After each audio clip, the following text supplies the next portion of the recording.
편안하셨습니까? 금년 4월 초파일 부처님 오신 날은 제가 소임을 보고 있는 국방부 원강사에서 법회에 참석하느라고 구룡사에서도 오전 법회는 참여하지 못했고 열애사는 더군다나 한 번도 초파일을 같이 하지 못해서 늘 궁금하기도 하고 어찌들 지내시나. 그런데 금년에는 4월 16일 날 우리가 부처님 오신 날을 기해서 21일 정진기도를 입제하는 날 진도 앞바다에서 여객선 세월호가 침몰해서 지금까지도 아직 침몰된 사람 중에는 다 시신조차 아직 못 찾은 입장이다 보니까 그 후유증은 국민들 모든 정서에 많이 감염되어 있다는 생각을 하고, 언제까지 우리는 웃을 수 없는 시간들을 이어가야 되는 것인지, 언제까지 좌절하고 포기한 것처럼 그렇게 우리는 공황장애를 느껴야 하는 것인지 생각해 볼 시간이 되었다고 생각되어집니다. 이젠 우리 불자들이 먼저 일어나서 지금 어렵고 힘든 일을 위해서 뭔가 보탬이 될 수 있는 일들을 할 수 있도록 해야 하지 않을까. 종교가 해야 할 몫의 일이라고 생각되어지는데, 그 당사자인 그 회사를 설립한 그 단체와 그 오너는 지금 36일 차입니까? 그런 시간 속에서 대중 앞에 공식적으로 참여하지 않고 공식적으로 뭔가 국민들에게 그 아픈 마음을 어루만질 수 있는 그런 자세가 되어 있지 않는 듯 싶어서, 어느 글에 보니까 종교는 세상의 윤활유와 비타민적인 역할을 해야 하기도 하지만 세상에 어렵고 힘든 여러 가지 일들을 계도하고 걱정하고 그리고 그것을 앞장서서 풀어가야 되는 그러한 종교이어야 할 텐데, 세상으로부터 지탄받는 대상들이 되고 누구 한 사람 그 조직에서 세월호에 대한 그리고 수백 명의 그런 희생자들을 위해서보다는 자기의 집단의 이익과 명예만을 드러내고자 하는 그런 모습을 보면서 한 시대를 같이 살아가야 된다고 하는 그러한 마음들이 무척 아픕니다. 하지만 이젠 일어납시다. 보조스님 말씀처럼 땅에서 넘어진 자는 땅을 딛고 일어설 수 있는 힘과 용기와 지혜를 우리 모두 나누어 가졌으면 합니다. 편히 앉으세요. 사관학교에 온 기분이네. 편안한 자세로 법회에 임했으면 합니다. 풀자들이여 밝은 다른 중생들이 무기를 좋아하나니 그러므로 달을 보는 것을 좋아함이라 일컫느니와 중생들이 탐욕과 성내는 일과 어리석음이 있으면 밝은 달을 보는 걸 좋아하지 않음이라 일컬지 못하느니라.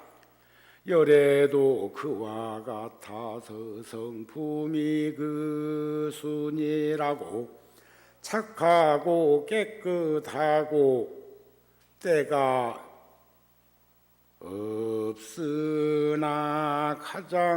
없으니 그것을 가장 좋은 요견이라 하련마는 법을 좋아하는 중생은 보기에 만족함을 모르거니와 마음이 나쁜 사람은 보기를 좋아하지 않느니라. 이런 이치로 열애는 밝은 달과 같다고 말하느니라.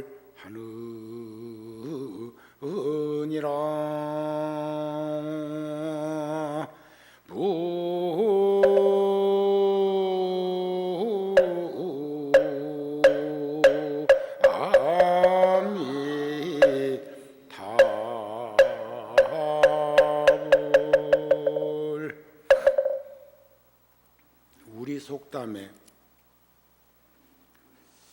소 잃고 오양간 고친다는 말이 있습니다. 있죠? 오양간을 잘 고치고 견고하게 해놨으면 소 잃어버릴 일이 없을 텐데 그런 걱정이죠. 근데 요즘 세상에서 벌어지고 있는 일은 소 잃고 오양간조차 없애버리는 형국이 되어지는 것은 아닐까 싶은 걱정도 듭니다. 그러나 그 조직 자체의 이름이 달라질 뿐이겠지 그 업무를 관장해야 되는 것조차 없어지는 건 아니라고 믿고 정치인들이 하는 것처럼 우리들도 함께 편승해가지고 나아가지 않았으면 좋겠다는 마음을 전합니다.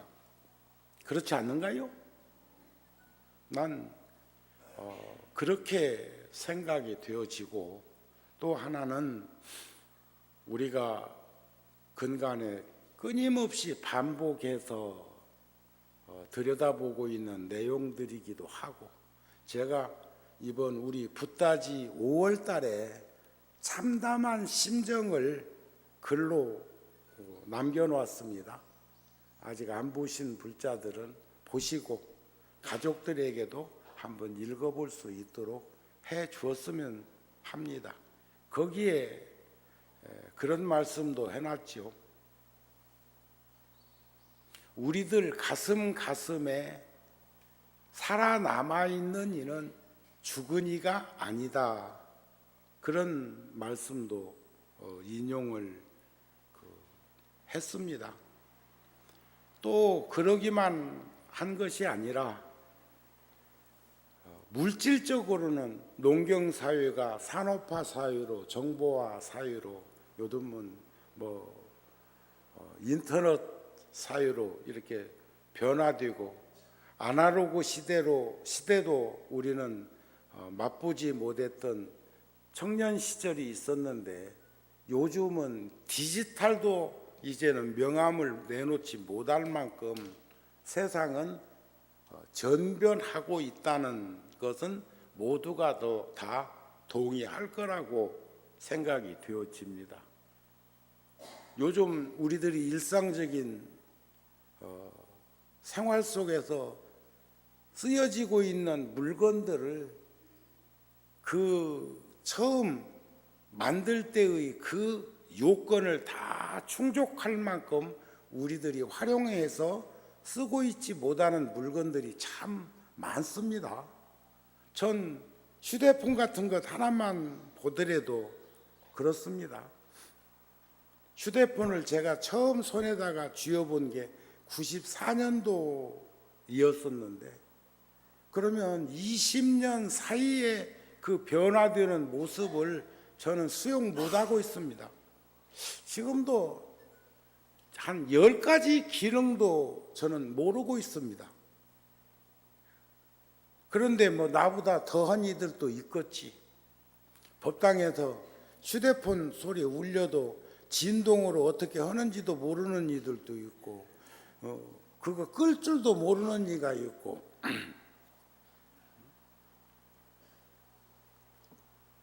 얼마나 효심들이 많은지 그냥 수시로 전화해가지고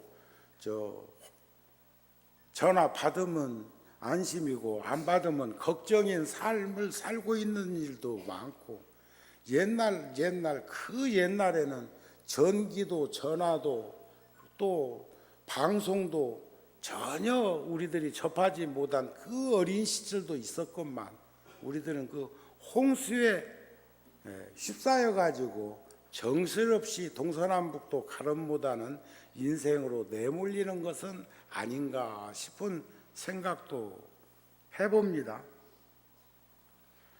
우리나라처럼 분단된 그리고 강대국 사이에서 5,000년 역사 속에서 찬연한 문화의 꽃을 피운 적도 있지만 힘들고 어려운 속국처럼 매여서 살고 근대사회에는 36년이나 일본의 그 어려움 겪으면서도 우리는 극복해 나갔고 해방 이후에 8.15 해방 이후에 6.25가 있었고 또 4.19가 있었고 또 근대 산업화의 그런 역군들이 우리들 선배들의 허리띠 졸라맨 우리들의 부모님들의 그런 노력으로 이만큼 살게 되었습니다. 그러나 기초가 견고하게 다져졌어야 되는데 부실했던 것은 아니었을까? 끊임없이 점검하고 확인하고 재인식할 수 있는 일들을 좀 등한하고 위로만 치닫고 앞으로 가면서 전후좌우는 제대로 살피지 못했던 그러면서 자기도 모르는 불감증에 우리는 뚝 떨어져 버린 것은 아니었을까? 저는 며칠 전에 모르는 분으로부터 편지 하나를 받았습니다. 우리 붓다 TV에 들어와 가지고 본문을 가끔씩 보는데 보다가 제가 설악산 백담사에 주석하고 계시는 오연 스님의 시를 한 소절 들려주었다고 합니다. 그러면서 그 시를 자기에게 하나 보내주었으면 좋겠다. 그 시를 다 알고 싶다. 이런 편지가 와서 또 여러 곳에 연락을 취하고 조계사 앞에 서점에 가서 그 스님의 시집이 있는가 찾아도 보고 해서 결국은 조실 스님을 이렇게 평생 동안 뒷바라지 해줬던 한 거사님께 연락을 했더니 시집 한 권이 자기 시하고 함께 이렇게 보내와서 어저께 제가 그분에게 그 시를 다시 적고 책으로 붙여줄까 하다가 다른 책을 제가 동봉해서 보내드렸습니다. 그런데 그때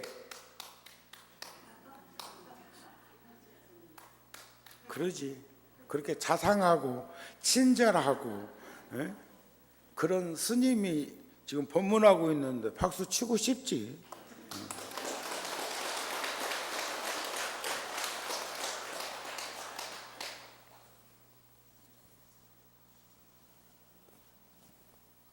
그런데 그 거사에게는 제가 문자로 그 시집 보내준 것을 정신없이 보다가 내방객이 생겨서 그 책을 시집을 접으면서 소회를 제가 문자로 보내줬어요. 문자로. 정신없이 씹지도 않고 그 음식을 먹다가 생각해보니 내가 너무 배가 고팠나? 이런 형태의 글을 써서 보냈는데, 그 연유는 제가 그 스님의 시를 한 20년 전에, 그리고 제가 청년 때 그 스님께 글을 이렇게 쓰면 시 같은 것을 청년 때는 한 편씩 쓸 수도 있잖아요. 소년자랑. 그러면 그걸 보여드리곤 했던 스님, 그리고 나 같으면 이런 구절을 이렇게 했겠다 하는 이야기를 들은 그런 스님의 글이었으니까.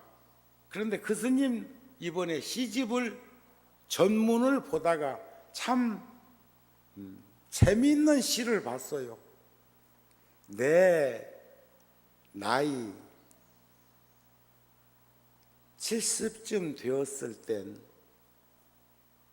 80쯤 된 분을 어른이라 생각하며 모시게 되었고, 내 나이 80이 되어선 70쯤 되어 보이는 사람을 어리다 생각하고 있네. 이런 형태의 글을 또 목격을 했다고. 그런데 내가 20년 전에 봤던 그 시의 느낌을 가슴에 담아놓은 건 어떤 내용이었느냐면, 벼락 맞을 놈은 난데 뜰 앞에 대추나무 내 대신 벼락 맞고. 충격적이었어. 충격적. 얼마나 인간적이고 양심적인 스님인가. 그러시죠?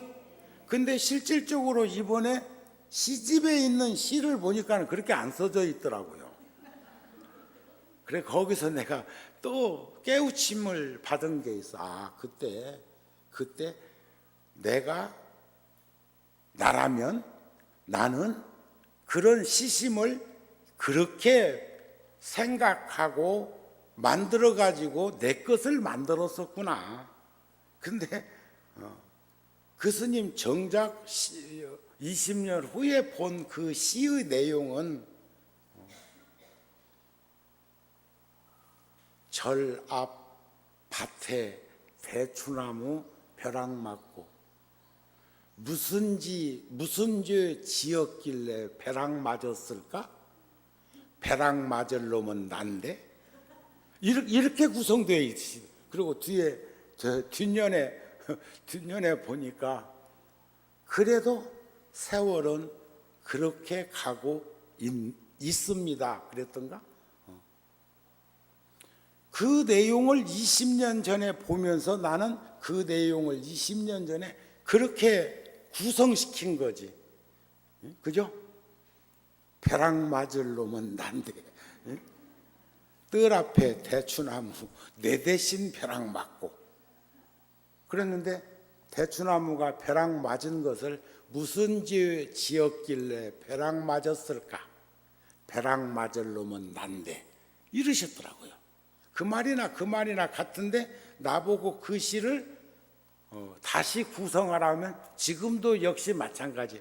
벼락 맞을 놈은 난데 뜰 앞에 대추나무 벼락 맞고. 벼락 맞을 놈은 그 놈인데 어째서 세월호 탔다가 그런 거 아닌가요? 그런데 어떻게 그렇게 뻔뻔하고 부끄러운 줄 모르고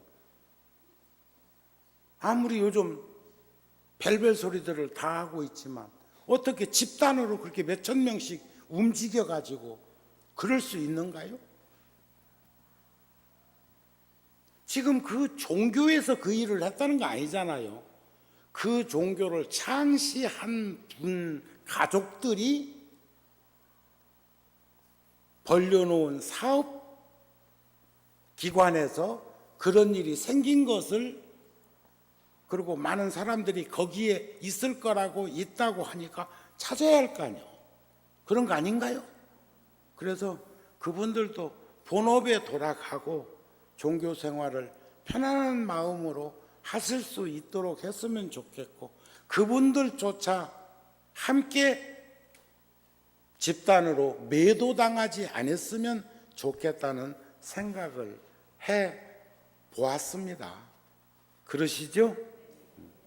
제가 오늘 이 달에 대한, 밝은 달은 모두가 다 좋아하잖아. 그리고 달 밝은 밤에는 부처님께서는 15가지의 이점이 있다는 말씀도 하셨거든요. 그 중에 하나가 첫째, 무섭지 않고, 둘째, 도둑놈이 없고, 그래서 가로등도 그래서 필요한 기요, CCTV도 그래서 필요한 기고. 불자들이여, 해가 뜨는 것은 세철이 각각 다르니 봄과 가을, 여름과 겨울이라, 겨울 해는 짧고 봄철 해는 중간이요, 여름에는 가장 기니라. 열에도 그와 같아서 이 삼천대천 세계에서 수명이 짧은 이와 성문들을 위하여 짧은 목숨을 나타내면 그들이 보고 모두 말하기를 열의 수명이 짧다 하나니, 이것은 겨울 해와 같고 보살을 위하여서 중간 목숨을 보여되 한 겁도 되고 좀 모자라는 한 겁을 나타내는 것은 봄철과 가을철 해와 같고 부처님만이 부처님의 수명이 한량 없음을 보나니 이것을 여름해와 같다 하느니라.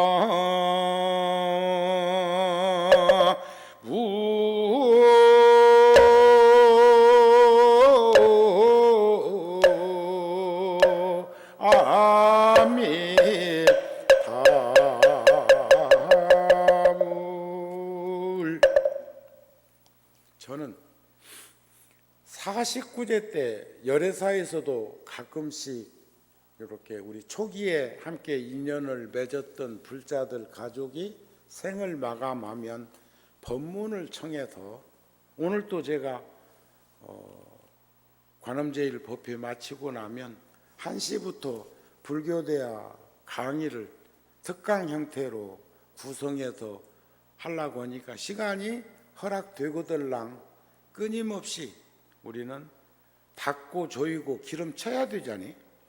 불교대학은요, 불교대학은 백문이 불여일견이요 백견이 불여일미라고 수행이 근본이기는 하지만, 어제 아래 종범 스님 불교 텔레비전의 향기로운 법문에서도 4가지로 구성해서 말씀을 하시되, 새벽녘에 제가 그 텔레비전을 보았는데, 요즘 그 금쪽 같은 종범 스님이 열애사에서 금강경 설법하고 계신 거 그냥 쉽게 넘어가지 마시라고. 금생에 금강경 그런 법문을 우리 생애에 또 언제 들을 수 있을까? 한 달에 한 번이지만, 그리고 꼭 참석을 했더라도 우리 붓다 TV를 통해서 종범 스님 법문을, 그 금강경 법문 이렇게 32분으로 나눠져서 하고 있는 것을 또 보시고 또 보시고 또 보시면 좋을 것이라고 생각을 해요. 저도 참 이젠 절에 온 지도 한 50여 년 다 된 스님인데도 불구하고 많은 스님들 법문하시면 연세가 있으신 스님이나 젊은 스님들, 어제아래 어느 스님 이름은 모르겠는데 사마타와 위파사나 수행에 대해서 BBS인가 거기서 이렇게 강의하는 것도 봤어요. 사마타라고 하는 것은 선정 삼매 수행법이고 위파사나라고 하는 수행법은 반야지혜를 드러내는 수행법. 선정삼매와 반야지혜가 둘이 아니에요. 반야지혜를 떠난 선정삼매가 어디 있으며 선정삼매를 떠난 반야지혜가 어디 있어? 우리가 보살도를 실천하는 육바람일에서도 순간으로 보면 보시, 지계, 인욕, 정진, 선정, 반야지만 보시라는 것은 나눔인데, 배려인데, 관심인데, 그 보시를 어리석은 자는 절대로 행할 수가 없어. 욕심 많은 자가 보시를 어찌하며 어리석은 자가 어떻게 보시를 하며 또 분노심에 차 있는 이가 어떻게 나눌 수 있나요? 몰라. 분노는 나눌란가 모르겠다. 그 사람은 결국 여섯 번째인 반야지혜가 숙성되어 있고 성숙되어 있으므로 보시바라미를 행할 수 있는 거예요. 조건 없이 세상을 살게 된다는 거죠. 그런 거 아닌가요? 근데 사람들은 하나만 알고 둘, 셋, 넷은 이어져 가는 건 몰라. 바다라는 것도 저 샛강이 없고 강물이 없이 그 바다가 어떻게 어디 하늘에서 뚝 떨어졌나요? 땅에서 푹 솟았나요? 샘솟듯이 바닷물이 땅속에서 솟은 건가요? 전부 이어져 있다고요. 그래서 제가 김영삼 대통령이 대통령 되시는 날 개표가 다 끝나지 않았을 적에 쓴 글 중에 내가 조간신문에다가 글을 하나 써서 넘길 때 그런 말을 쓴 적이 있어. 어떤 정치인 이름 되면 다 알 수 있는 분들입니다. 그런데 김영삼 후보는 그 당시에 낙동강을 의지한 거 아닌가, 정치 세력이? 또 김대중 후보는 영산강을, 김종필 후보는 금강을, 또 한강은 누가 의지했을까? 사람은 제일 많은 곳에서 이명박 후보가 했나? 거기도 출신지는 포항인데 이회창 후보가 그러면 한강을 의지했을까? 다양한 정치인들이 지역색을 지니고 있는 건 사실입니다. 그러시죠? 그런데 한강이 저 북한강, 남한강에서 원류가 싹이 틔워져 가지고 졸졸졸 흐르는 물이 모여서 북한강이 되고 남한강이 되어서 한강으로 유입될 때 양재천, 중랑천, 안양천 물도 한강으로 흘러내려오는 것인데 저 북한강, 한강이 깨끗한 그 물이 내려오면서 북한강 물이 남한강 물보다는 조금 더 깨끗하다, 강원도 쪽에서 내려오는 놈이? 그러면 여주 이천 쪽에서 또 만나. 그죠? 그런데 거기서부터 저기 중국에 가면은 장강, 저 중국에 가면은 그 큰 대불 있는 그곳, 항주에서, 아니 항주가 아니라 저 성도에서 얼마 안 가면 있는 그 큰 강도 보니까 시커먼 물하고 노랗구먼 물하고 깨끗한 물하고 세 줄기로 내려가는데 강을 봤어. 아따, 이놈들도 같이 안 섞어지대. 그런데 결국 어디에서는 섞어지긴 섞어질 거야. 근데 그 절 앞에서는 흐르는 강폭에서 시커먼 물도 내려오고 먹구름 같은 그런 물도 내려왔지만 또 누룩구름한 물도 황토물도 내려오고 어느 생가는 저 북한강에서 내려오는 것처럼 맑고 청명해 보는 물이 그냥 따로따로 흘러가는 곳도 있기는 있었디다. 그런데 한강이 양재천물하고 안양천물하고 중랑천물하고 너는 더러우니까 거기 있어 하고 내몰아칠까? 저 임진강하고 한탄강하고 한강이 저 김포 있는 데서 강화도 있는 데서 모일 적에 거기서 또 서로 패싸움 할까? 서해 바다에서 남해 바다에서 동해 바다에서 5대양 6대주가 결국은 원룡산림으로 어우러져 가지고 한물이 되어 버리는데, 그런데도 바다는 시비하지 않고 바다는 배척하지 않지만 죽은 생명은, 죽은 시신은 결국 육질로 떠내려가게 되어 있다는, 죽은 바닷가 거닐어 보면 죽은 물고기들 그 해변가에 와서 넘실넘실거리는 것 본 적 있을걸?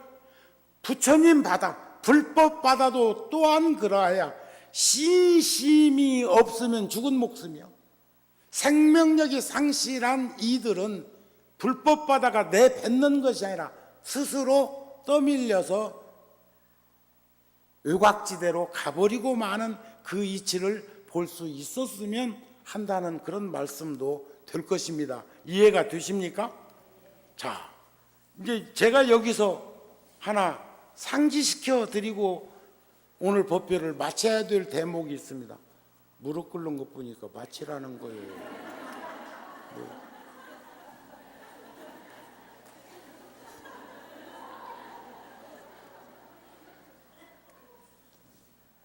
무릎 꿇으면 힘들잖아요. 또 그 다음에 기도하는 스님이 목 딱 들었다 놨다 하면 마쳐야 됩니다.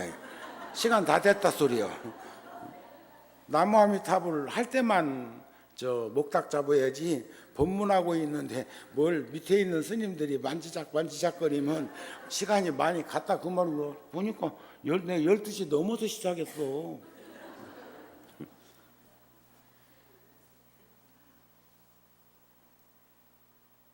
내가 뭔 얘기다 지금. 알아. 근데 제가 지금 참 고등학교 2학년 학생들이, 저는 어저께도 그 말이 전달될 수 있는 분들을 만났을 때 그런 말을 했습니다. 이번에 그런 일은 없었어야 되고 다시는 일어나지 말아야 될 일들이 여기서 저기서 퍽퍽 터져 쌌는데, 그것은 아까도 말씀드린 것을 결론 내자면 너무 앞만 보고 살다가 안전에 대한 점검이나 훈련이나 연습이 부족해가지고 그런 일이 생긴 거라면 앞으로는 외양간을 제대로 고쳐서 소를 잃어버리지 않는 그런 집이 되어야 할 것이고 국가가 되어야 할 것이지만, 지금 경제가 말씀이 아니요. 옛날 우리 어렸을 때도 그런 일은 있었습니다. 어제 아래 구룡사에서도 법문하면서 그런 말을 했는데, 장수 한 집 초상은 시골집 앞마당에 모닥불 피워놓고 담수하고 덕담하고 가시는 길을 밝혀드렸지만, 가서는 아직 안 될 사람이 세상을 떠나고 나면 온 동네가 초상집 같은 심정으로 5일장 시장도 안 갔어. 최소한의 양식, 최소한의 삶으로 그 장례가 끝날 때까지 모든 이들이 조심조심한 것은 사실입니다. 그러나 수학여행 가다가 그런 일이 생긴 것은 상상도 할 수 없는 일이지만, 그 사건으로 인해서 수학여행 자체가 없어진다는 것은 큰 문제가 있습니다. 경주에서 그 MT 같은 모 대학교 학생들의 그 어려움이 MT가 없어져 버린다. 이번에 아까 모두에 말씀드린 것처럼 해양경찰청은 그 기능과 역할이 없어진다는 거 아닐 겁니다. 부서를 다시 정립시켜서 그 일을 더 훈련된 정예화된 그런 요원들로 그 일을 맡길 거라는 것 아닐까요? 그런데 한쪽에서는 오직 했으면 그런 극단 극약 처방을 대통령이 눈물로 표현을 했을까 싶은 생각은 않고 그걸 없앤다고 이래버린다. 없애긴 뭘 없애. 정우가 이름 바꿨다고 정우가 죽냐? 지금 우리나라에 있는 많은 절들 가운데 절 이름 바뀌었던 절들 많은데 제가 지론이죠. 비기 싫다고 두 눈 감으면 그 사람이 없어졌냐? 안 보인다고 없어졌냐?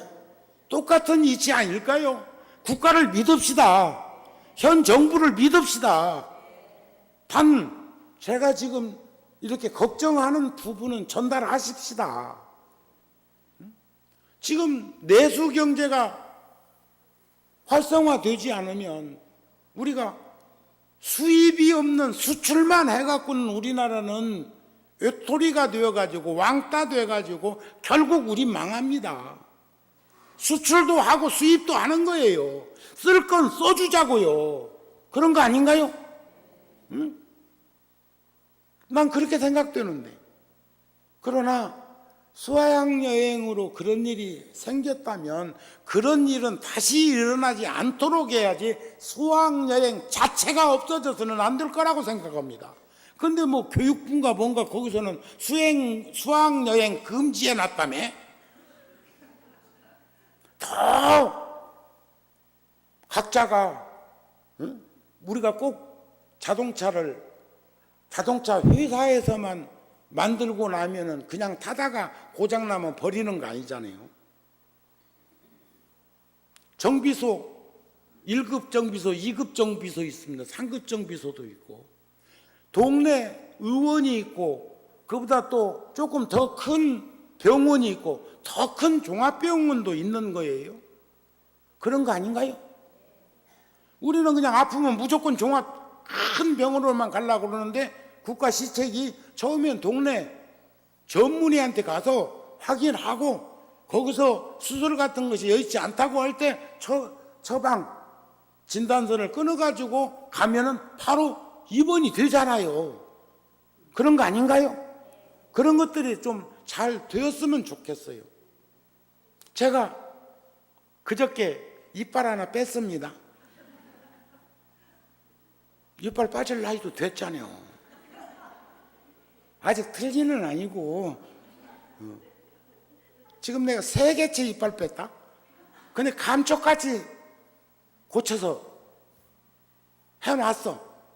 그런데 이 이빨 원인을 생각해 보니까 70년대 군에 있을 때 콜라병, 사이다병, 환타병 깐 죄가 제일 크고 그 후에 절에서야 그런 일이 있었겠어. 군에 있을 때.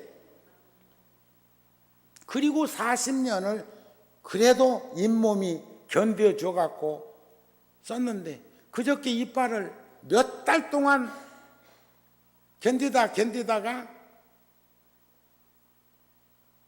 좀 더 견디보려고 처방을 약을 며칠 먹으면 이제 괜찮겠지 싶어갖고 그 앞에도 그랬으니까 그랬더니 스님 옆에 것 망가져요 그러더라고. 그거 정리 안 오면 스님 그 옆에 것까지 연속성을 가지고 이제 그러면 그 말은 훗날 그러다 보면 스님 틀리하요 그 말 아니겠어? 어금니 쪽 욕은 많이 했으니까. 그래서 얼른 갔더니 마취해가지고 뽑는데 간단한 것을 아무것도 아닌 것을 미리 준비해놨다가 거기다가 바로 처리해 주던 것을. 그런데 거기서 제가 큰 일깨움을 받았어.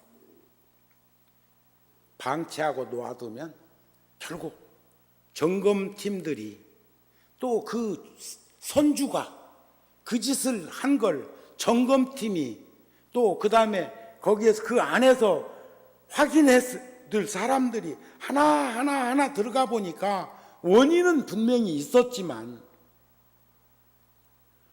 아마 이번에 그 일로 인해서 치과야 원장님도 저한테 그렇게 표현했을 거라고 생각해. 그냥 방치하면요 스님 옆에 것도 망가지니까 오세요 전화했거든. 내가 처방전 좀 보내라고. 그랬는데 한 3개월 전에 이가 조금 밑으로 내려와서 탁탁탁 해보면은 또 그리고 피곤하면 이가 솟구친다고 하지. 그러니까 이 바란스가 안 맞아서 갔더니 그래 스님 우선적으로 조금 갈아드릴게요 하고는 이빨을 갈았어. 구라인다로 갈았어. 그러나니까 멀쩡 아무 괜찮아. 근데 연유는 뽑은 걸 보니까 아따 잇몸 길대요. 그 뿌리가 스님은 다행히 이가 뿌리가 길대. 뿌리가. 그리고 3개째 뽑았는데 다 멀쩡을 해. 또 나보고 이빨을 또 가져가라 하더라고. 그래서 갔다가 뭐 하게 그랬더니 살이 하세요? 치아살이 있잖아. 안 갖고 왔어. 다음에 화장한 다음에 안 탄 놈 있으면 어른이 알아서 하려고 그것을 뺀 이빨을 치아살이라고 갖고 있다가 다음에 내 탑안에다가 넣으라고? 나 그럴 생각 없어. 아셨습니까? 거기서 내가 느낀 건 뭐냐. 처음에는 고치니까 이렇게 갈아 놓으니까 한 2-3 달 쓰는 데는 지장이 없었는데 또 힘들고 제가 4월 초파일 지내고 이내 미국 갔다 캐나다 갔다 왔습니다. 지금 그 절 짓는 일 때문에 또 하나 있어. 또 하나. 제가 4월 초파일 초상집 같은 4월 초파일 부처님 오신 날을 하고 나서 4월 초파일 대온대중이 노력을 해가지고 그 봉축 연등불사로 구룡사에 한 1억 정도 들었는데 그걸 제가 4월 초파일 그 다음 날 톡 털어서 강원도에 뉴욕 원각사 대웅전 삭가래 값으로 1억을 보냈어.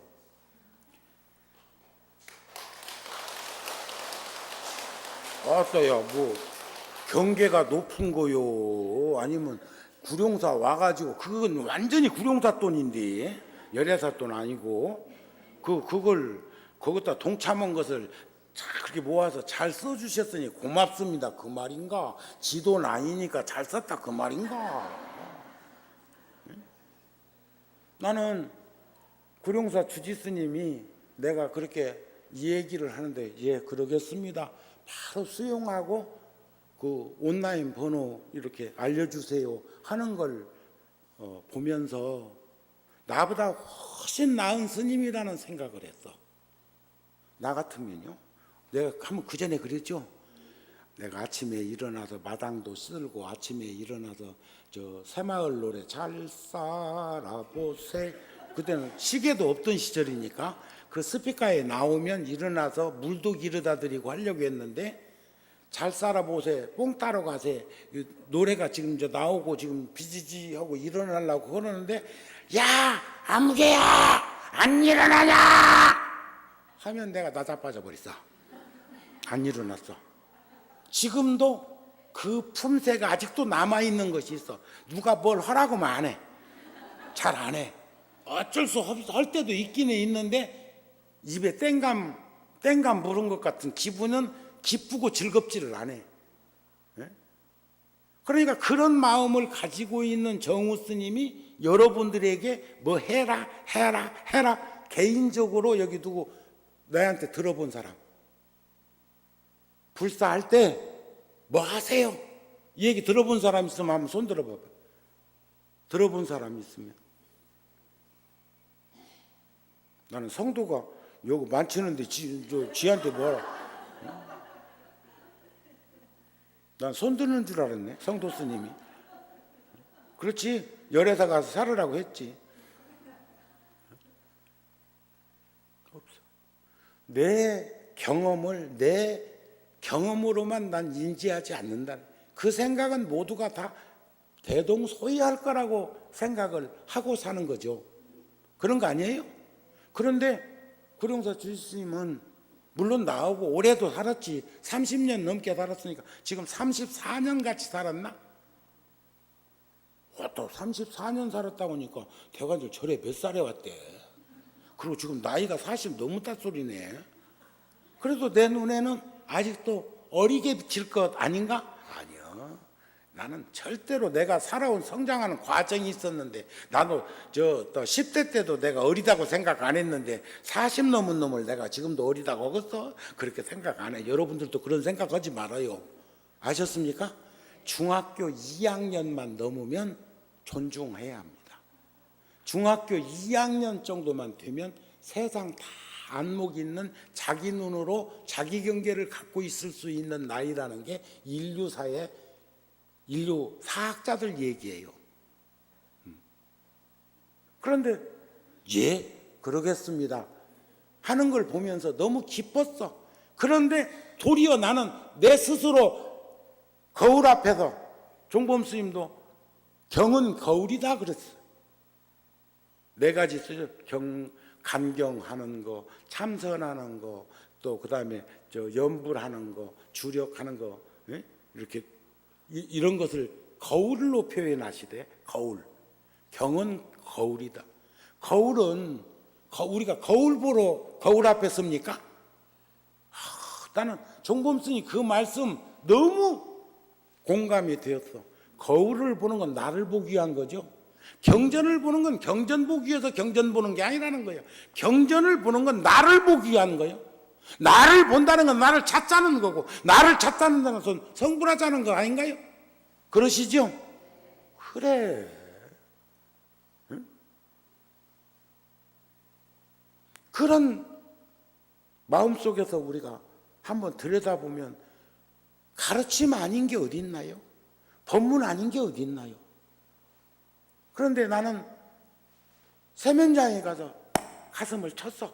어느 종교도 첫 사태 3번씩 내 탓이라 하던가, 내 탓 소이로 소이다 그런 다음에, 근데 나는 내 탓이라고 아니고 정우는 미친놈, 정우는 미쳤다, 정우는 미쳤다 가슴을 쳤어.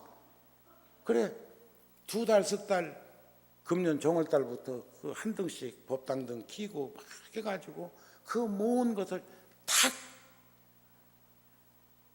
그 돈을 물론 불교를 위해서 쓰고 불사를 위해서 쓰고 세상을 위해서 쓰는 것은 옳은 일이지만 구룡사도 쓸 일이 얼마나 많은데 그것을 저 미국까지 갖다 더 붓냐고. 뭔 말인가 알았어요? 그런데 그 30만 평에다가 지금 절을 지으려고 거기서도 애를 써서 캐나다 밴쿠버에서 나무를 사느라고 돈 많이 들였고, 토목공사 이번에 가서 보니까 토목공사비만 해도 30억 원이 더 든다는데 그걸 2차 공정까지 맞춰놨더라고요. 그러니 내가 거기에 인연을 맺고 거기 그 절을 창건하셨던 스님이 10년 전에 돌아가시기 전에 미국까지 저를 구룡사 열애사 와가지고 휠체어 타고 오셔가지고 다 우리 사는 것 보고, 또 큰 어른들이 정우를 추천하니까 현장에서 이 얘기 좀 해서 결론을 내리려고 10년 전에 미국 뉴욕으로 오라고 그래서 30분도 안 걸려가지고 30만 평이라고 하는 거대한 도량을 부탁을 할 때, 부축을 할 때 뭐라고 하셨느냐? 그 법안 스님께서 내가 인연이 다 해서 세연을 마쳐야 될 것 같은데 이 불사의 짐을 정우 스님께 좀 짊어지게 할 수밖에 없게 되었으니 스님이 고생 좀 해달라고. 제가 거기서 무릎 다시 꿇고 경건한 마음으로 수용을 했기 때문에 거기 일 많이 했습니다. 그곳에 계신 부처님이, 가운데 계신 비로자나 부처님이 좌대 빼고 3m예요. 10자 부처님. 거기에는 20자 부처님 모셔다 놨어요. 청동불로. 그러니까 저 부처님의 배, 크기가 배, 높이가 배면 옆으로도 배예요. 근데 그 도량이 얼마나 큰지 커 보이질 않아. 질량의 법칙이라는 게 그렇습니다. 통도사 사리탑을 축소해서 사방 5m로 해서 똑같은 통도사 정멸보공 사리탑을 그곳에 모셨습니다. 그런 거 집 40채를 뜯어냈습니다.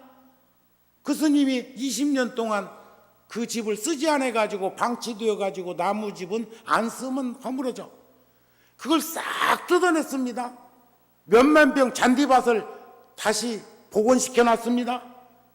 그런 걸 지금까지 내가 했지만, 그러나 이번에 강원도 금강송으로 석가래 목을 그 돈까지 보내라고 하기에는 내가 너무 체면이 안 서서 그 일을 했습니다. 그런데 구룡사에서는 박수를 안 치더라고. 저번 주 일요일 날 제가 이 얘기를 했어요. 제가 대중들에게 보고합니다 하고 1억 쓴 얘기를 하고 가슴을 쳤던 얘기를 했는데 그냥 가만히 있더라고. 근데 여기는 수승해. 그 수승하기를 바랍니다. 차원이 높기를 바랍니다. 열애사 시주금 아니라는 생각으로 박수를 쳤다면 빨리 전환을 해서 이제 기와도 사야 되고 돌도 구해야 되니까 컨테이너가 여기서 100대가 가야 돼. 그 제일 큰 컨테이너가 100대 물건을 실어 가야 돼. 아마 열애사 돈도 좀 건너갈걸? 이거 예고편 했어. 말도 않고 썼다고 하면 안 돼. 결정적으로 힘들고 어려우면 쓰게 될게요. 아셨습니까? 근데 여기 열애사는 어디서 지었다고 절을? 어디서? 구룡사는 앞장섰고 통도사라고 하는 본사와 대한불교 조계종이라고 하는 이름이 없었으면 여기에다가 빈손으로 하고 절진다고 할 적에 그 돈이 어디서 내가 그다고 신흥종교 교주냐? 난 그렇지는 않잖아요. 아니 그랬으면 내가 어떤 식으로든지 내놓으라고 했을 낀데 1대1로. 그런데 지금도 오늘도 축원하잖아요. 내가 만부처님이 모셔져 있지만 거기 동참자가 다 안 생겼으니까 봉안자라고 그러잖아요. 봉안자. 봉안하신 사람만 축원해 줬어. 그건 지금도 모셔도 된다 소리요. 그러니까 내가 조금 높아. 웃으니 좋네. 저는 이번 초하루는 구룡사 열애사도 또 못 가. 이번 초하루는 신대방동 장안사라는 절에 갈 겁니다. 그 절에 거기는 태고종 스님이 계시던 곳이고 제가 통도사로 출가하기 전에 통도사 그 절에 있다가 마지막 제가 통도사로 이제 출가를 한 거니까 그 절에 스님과 거기 보살님이 그 절을 저에게 양도를 해서 통도사 포교당으로 재산 등재까지 다 마친 절이에요. 그 보살님이 작년 돌아가셨어. 그런데 신도 제일 많이 오는 날 제사를 또 하도록 돌아가셨어. 그게 머리 길러도 맹탕 아니여. 응? 그렇잖아요. 저절로 절에 많이 오는 날 제사 받고 싶다 이거요. 그래갖고 초하루 날이네 또. 그것도 4월 초하루도 아니고 5월 초하루. 응? 그래서 제가 이번 1주년은 제가 가기로 했어. 그리고 내가 가서 제안을 하려고 그래요. 돌아가시기는 그 보살님이 5월 초 이튿날 돌아가셨거든요. 음력으로. 근데 사암날 지낸다고 하면서 일반 사람들처럼 하려면 밤 늦게 자시에 해라 이거요.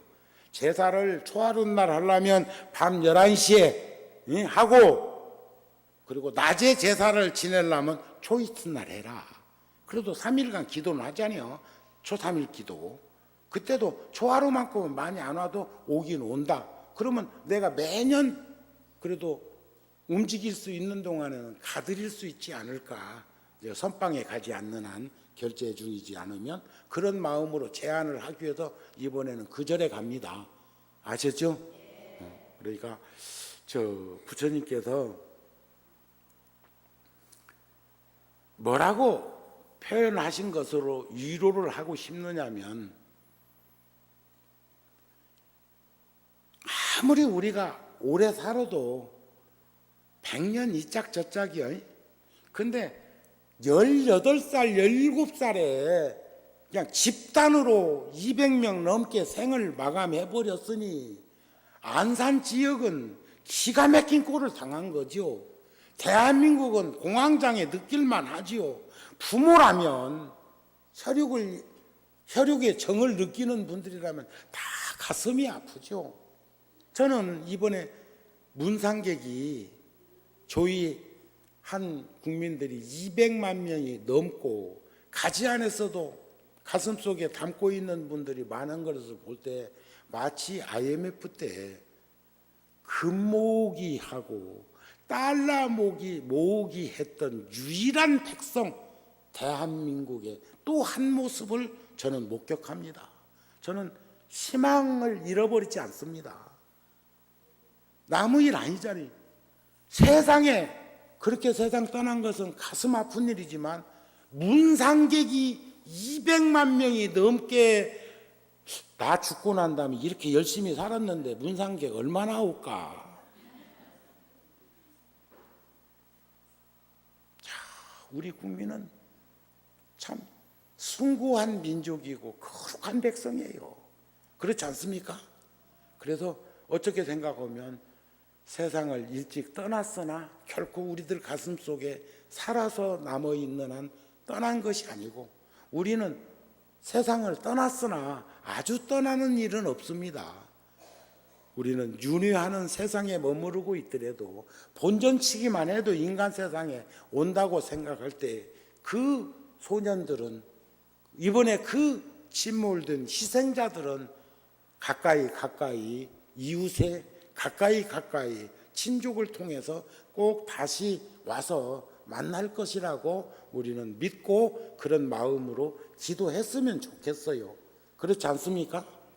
우리가 지구가 한 바퀴 도는데 몇 시간 걸리죠? 한 바퀴 도는데 하루 걸리고 24시간 걸린다고 하네요. 1440분 그런 거 아닌가요? 그런데 태양계에 가까운 수성, 금성, 목성, 토성의 하루는, 목성이든가 거기는 한 바퀴 도는데 6개월 걸려. 내가 지금 정확하게 그게 목성 같은데 맞나? 한 바퀴 도는데 지구 시간으로 6개월 걸려.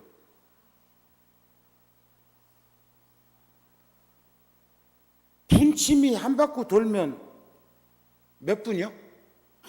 분침이 한 바퀴 돌면 시계, 초침이 한 바퀴 돌면 360도? 60초, 60분, 시침이 한 바퀴 돌면 또 24시간이라고 하는가 봐. 12시간이더만 무슨 또 24시간이야. 한 바퀴 돌기는 도는데 우리 시간으로는 24시간이지만 6개월 걸리는 데도 있다니까요. 그러니까 수 없는 무량겁을 세월을 사는 세상도 있어. 장수천 같은 경우는 얼마나 오래를 사는지 지겹디야. 좋아서 그렇지 세상이 극락 버금갈 만큼 좋디야. 그래서 그런 데 살면 공부가 안 된다는 거예요. 그런데 보세요. 인간에서 달을 보면 6달 만에 한 번씩 월식을 하지만, 부처님 말씀이에요. 월식을 하지만 하늘에서는 잠깐 동안에 여러 번씩 월식을 한다 이겨.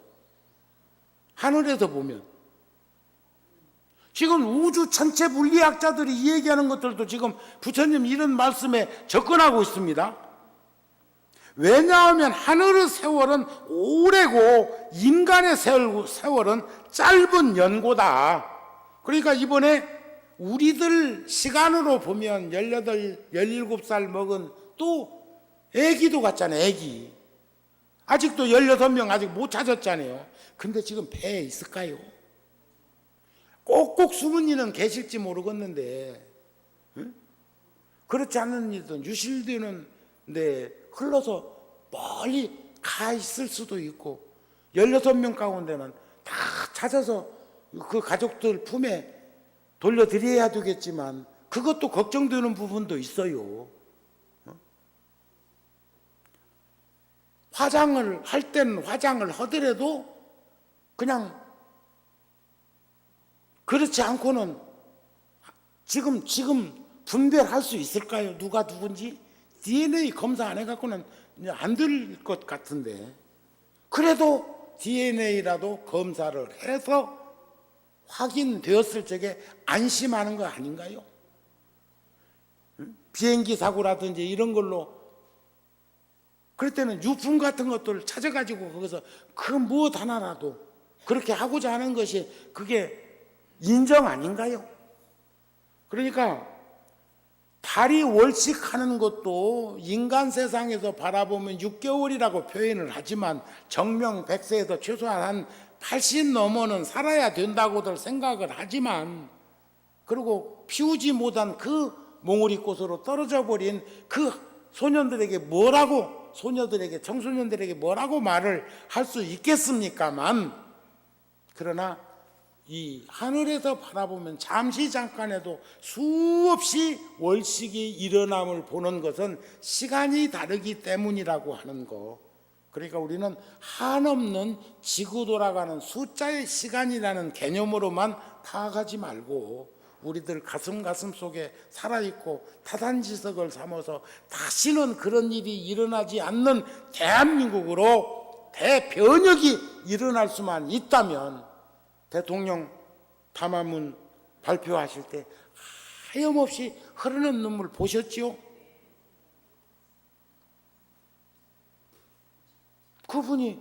그분이 얼마나 마음이 아프고 저리면, 더군다나 그분은 충격파가 두 번 있었잖아요. 74년도, 79년도인가요? 그 몇 년 사이에 그런 일을 겪은 그 충격은 금생에 절대 가시지 않습니다. 저는 지금도 사이렌 소리 들으면 끔찍끔찍 한다니까. 왜? 불난 걸 봤으니까. 그것도 나머지 불구경한 것이 아니라 구룡사에 동네 아이들이 와가지고 성냥불 노릇하다가 1층 회관이 엄청난 소용돌이에 쌓였을 때 3명이라고 하는 대중이 그 피하다가 피하지 못하고 법당, 그래서 저는 요즘 구룡사도 법당 앞에 통유리 문에다가 사람이 빠져나갈 수 있는 비상구를 내놨습니다. 바람도 들을 수 있도록 했지만 그때 그 유리를 깨면서 그 충격파를 해소하기 위해서, 여기도 저 교황청에서만 이렇게 나와가지고 손 흔드는 게 아니라 다음에 내가 휠체어 타고 저기 앉아갖고 손 흔들는가 몰라. 저 마당에 있는 식구들한테. 아셨죠? 그러니까 시간이라고 하는 그 개념을 우리는 위로하자고 해서 그런 건 아니지만 꼭 다시 올 것을 믿고 와주기를 기도하고, 그리고 지금 전부 좌절하고 포기한 것처럼 체념한 인생을 사는 것처럼 그러지 말고 다시 정신을 차려서 5,000년 역사 속에서 분연히 일어섰던 대한민국의 그 예지의 기운을 우리 모두 나누어 가질 수 있었으면 합니다 하는 말씀을 끝으로 드리고 싶었습니다. 아셨습니까? 그러니까 이 시간이라고 하는 것, 봄, 여름, 가을, 겨울도 세철이 그렇게 변화된 그런 모습을 보는 것처럼 다음번 법회 때는 또 드릴 말씀이 있습니다. 모든 별들이 낮에는 나타나지 않지만 사람들은 그걸 보고 별이 없어졌다 낮에 말하지만 사실은 없어진 것이 아니다. 별이 없어졌어?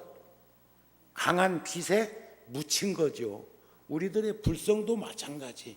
그리고 그분들도 또한 마찬가지.